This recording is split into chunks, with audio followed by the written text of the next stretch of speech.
మనం థ్రిల్ ఇవ్వగలిగితే అటువైపు ఆ డోపమైన్ రిలీజ్ అయ్యి అటువైపు లాక్కెళ్ళిపోతుంది.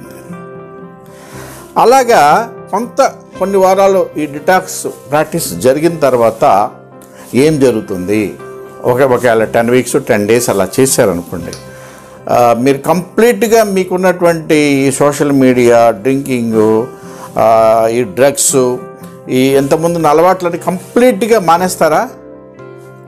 నో, అదే అటువంటి మిరకల్స్ ఏం జరగవు.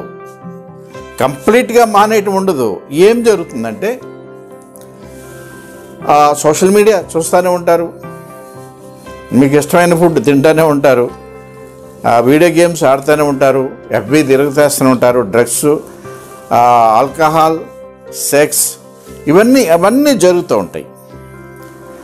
జరిగేది ఏంటంటే ఆ చేసే ముందు just think and go away, ఒక్కసారి క్షణం ఆగి ఆలోచించి ముందుకు అడిగేస్తారు.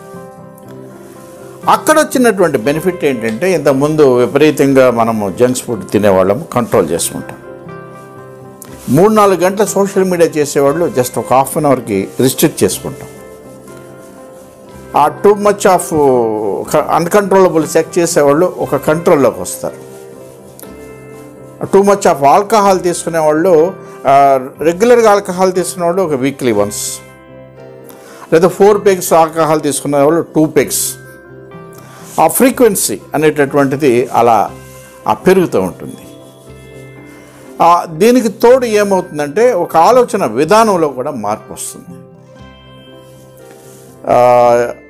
ఎందుకు అలాగా ఇంతవరకు ఉన్న లైఫ్కి ఇప్పుడు లైఫ్కి ఉన్నటువంటి డిఫరెన్స్ వాళ్ళకి తెలుస్తుంది.